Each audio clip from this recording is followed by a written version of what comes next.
भगवान विष्णु को संसार के पालनकर्ता के रूप में जाना जाता है। पृथ्वी पर रहने वाले सभी इंसानों और जीव जंतुओं का पालन पोषण भगवान विष्णु ही करते हैं। भगवान विष्णु ने अलग अलग समय पर पृथ्वी पर धर्म की स्थापना करने के लिए अवतार लिया है। भगवान विष्णु को प्रसन्न करने के लिए अलग अलग मंत्र बताए गए हैं, लेकिन विष्णु गायत्री मंत्र को विष्णु भगवान का सबसे पसंदीदा मंत्र माना जाता है। इस मंत्र का जाप करने से भगवान विष्णु बहुत जल्द प्रसन्न हो जाते हैं। अगर आपके जीवन में भी किसी प्रकार की परेशानी आ रही है तो इस मंत्र का जाप करने से वह जल्द ही दूर हो जाती है। ओम नारायणाय विद्महे वासुदेवाय धीमहि तन्नो विष्णु प्रचोदयात्। ओम नारायणाय विद्महे वासुदेवाय धीमहि तन्नो विष्णु प्रचोदयात्। ओम नारायणाय विद्महे वासुदेवाय धीमहि तन्नो विष्णु प्रचोदयात्। ओम नारायणाय विद्महे वासुदेवाय धीमहि तन्नो विष्णु प्रचोदयात्। ओम नारायणाय विद्महे वासुदेवाय धीमहि तन्नो विष्णु प्रचोदयात्।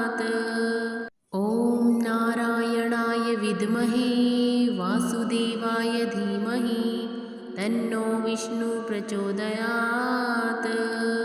ओम नारायणाय विद्महे वासुदेवाय धीमहि तन्नो विष्णु प्रचोदयात्। ओम नारायणाय विद्महे वासुदेवाय धीमहि तन्नो विष्णु प्रचोदयात्। ओम नारायणाय विद्महे वासुदेवाय धीमहि तन्नो विष्णु प्रचोदयात्।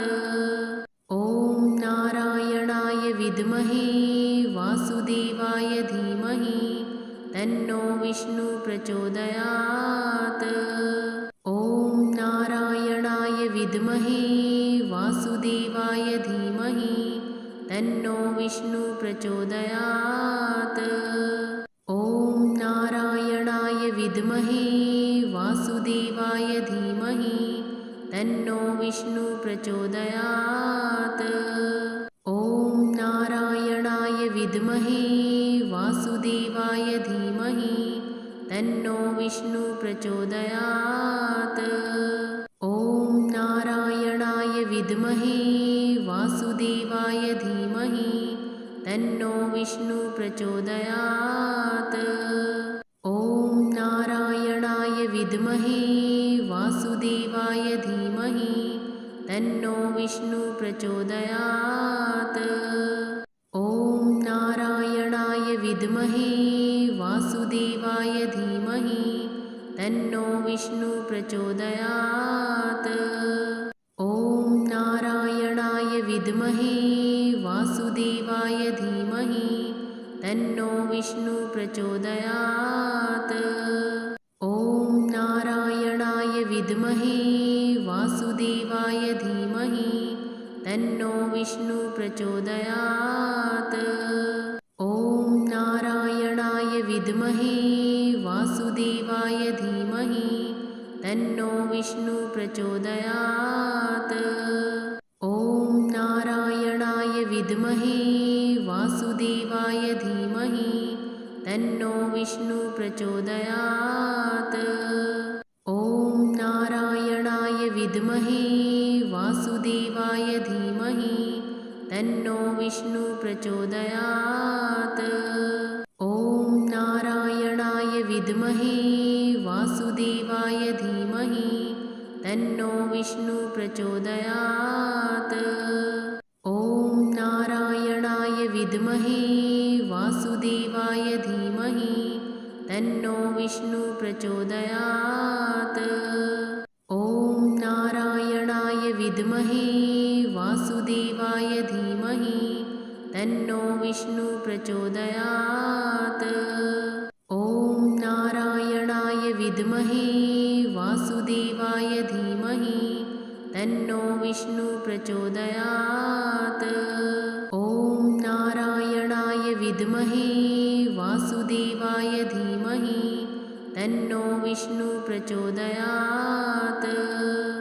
ॐ नारायणाय विद्महे वासुदेवाय धीमहि तन्नो विष्णु प्रचोदयात्।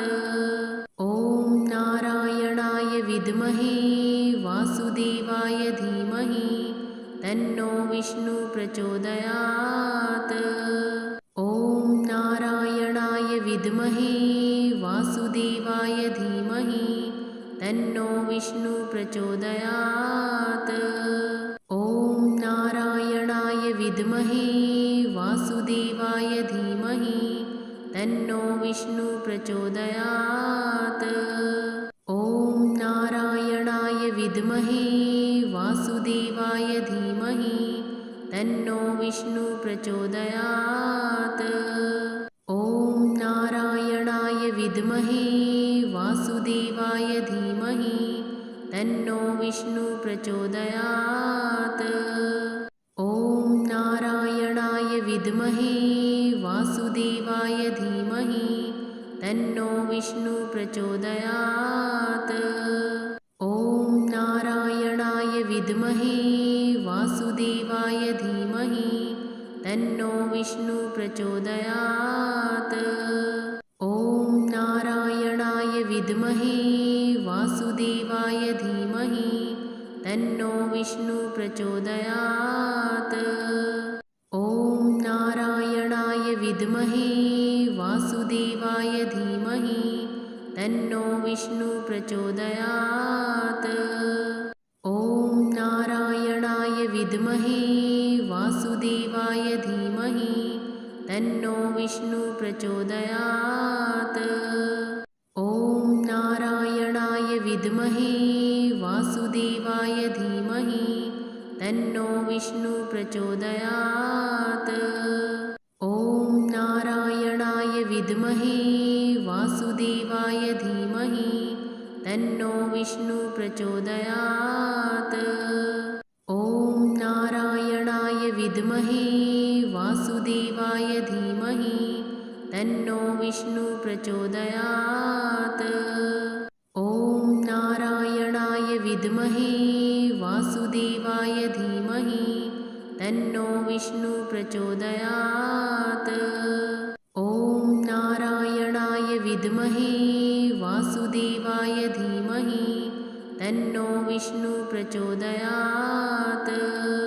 ॐ नारायणाय विद्महे वासुदेवाय धीमहि तन्नो विष्णु प्रचोदयात्। ॐ नारायणाय विद्महे वासुदेवाय धीमहि तन्नो विष्णु प्रचोदयात्। ॐ नारायणाय विद्महे वासुदेवाय धीमहि तन्नो विष्णु प्रचोदयात्। ॐ नारायणाय विद्महे वासुदेवाय धीमहि तन्नो विष्णु प्रचोदयात्। ॐ नारायणाय विद्महे वासुदेवाय धीमहि तन्नो विष्णु प्रचोदयात्। ॐ नारायणाय विद्महे वासुदेवाय धीमहि तन्नो विष्णु प्रचोदयात्। ॐ नारायणाय विद्महे वासुदेवाय धीमहि तन्नो विष्णु प्रचोदयात्। ॐ नारायणाय विद्महे वासुदेवाय धीमहि तन्नो विष्णु प्रचोदयात्। ॐ नारायणाय विद्महे वासुदेवाय धीमहि तन्नो विष्णु प्रचोदयात्। ॐ नारायणाय विद्महे वासुदेवाय धीमहि तन्नो विष्णु प्रचोदयात्। ॐ नारायणाय विद्महे वासुदेवाय धीमहि तन्नो विष्णु प्रचोदयात्। ॐ विद्महे वासुदेवाय धीमहि तन्नो विष्णु प्रचोदयात्। ॐ नारायणाय विद्महे वासुदेवाय धीमहि तन्नो विष्णु प्रचोदयात्। ॐ नारायणाय विद्महे वासुदेवाय धीमहि तन्नो विष्णु प्रचोदयात्। ॐ नारायणाय विद्महे वासुदेवाय धीमहि तन्नो विष्णु प्रचोदयात्। ॐ नारायणाय विद्महे वासुदेवाय धीमहि तन्नो विष्णु प्रचोदयात्। ॐ नारायणाय विद्महे वासुदेवाय धीमहि तन्नो विष्णु प्रचोदयात्। ॐ नारायणाय विद्महे वासुदेवाय धीमहि तन्नो विष्णु प्रचोदयात्। ॐ नारायणाय विद्महे वासुदेवाय धीमहि तन्नो विष्णु प्रचोदयात्। ॐ नारायणाय विद्महे वासुदेवाय धीमहि तन्नो विष्णु प्रचोदयात्।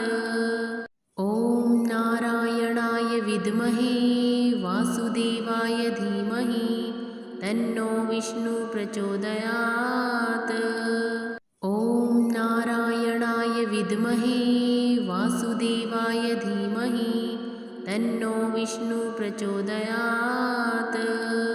ॐ नारायणाय विद्महे वासुदेवाय धीमहि तन्नो विष्णु प्रचोदयात्। ॐ नारायणाय विद्महे वासुदेवाय धीमहि तन्नो विष्णु प्रचोदयात्। ॐ नारायणाय विद्महे वासुदेवाय धीमहि तन्नो विष्णु प्रचोदयात्। ॐ नारायणाय विद्महे वासुदेवाय धीमहि तन्नो विष्णु प्रचोदयात्। ॐ नारायणाय विद्महे वासुदेवाय धीमहि तन्नो विष्णु प्रचोदयात्। ॐ नारायणाय विद्महे वासुदेवाय धीमहि तन्नो विष्णु प्रचोदयात्। ॐ नारायणाय विद्महे वासुदेवाय धीमहि तन्नो विष्णु प्रचोदयात्। ॐ नारायणाय विद्महे वासुदेवाय धीमहि तन्नो विष्णु प्रचोदयात्। ॐ नारायणाय विद्महे वासुदेवाय धीमहि तन्नो विष्णु प्रचोदयात्। ॐ नारायणाय विद्महे वासुदेवाय धीमहि तन्नो विष्णु प्रचोदयात्। ॐ नारायणाय विद्महे वासुदेवाय धीमहि तन्नो विष्णु प्रचोदयात्। ॐ नारायणाय विद्महे वासुदेवाय धीमहि तन्नो विष्णु प्रचोदयात्। ॐ नारायणाय विद्महे वासुदेवाय धीमहि तन्नो विष्णु प्रचोदयात्। ॐ नारायणाय विद्महे वासुदेवाय धीमहि तन्नो विष्णु प्रचोदयात्। ॐ नारायणाय विद्महे वासुदेवाय धीमहि तन्नो विष्णु प्रचोदयात्। ॐ नारायणाय विद्महे वासुदेवाय धीमहि तन्नो विष्णु प्रचोदयात्। ॐ नारायणाय विद्महे वासुदेवाय धीमहि तन्नो विष्णु प्रचोदयात्।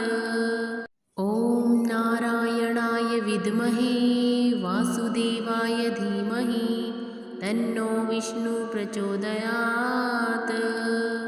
ॐ नारायणाय विद्महे वासुदेवाय धीमहि तन्नो विष्णु प्रचोदयात्।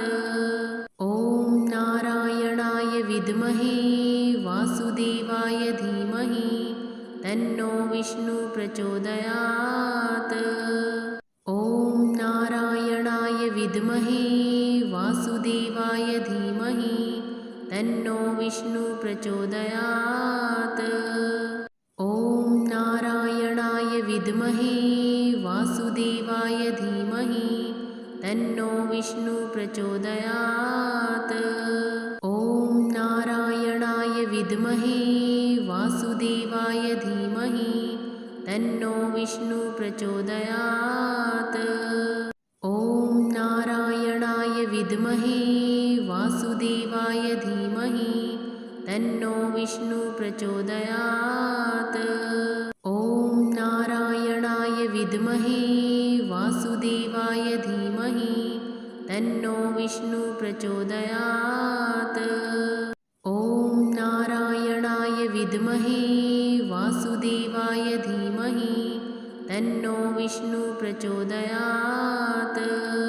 ॐ नारायणाय विद्महे वासुदेवाय धीमहि तन्नो विष्णु प्रचोदयात्।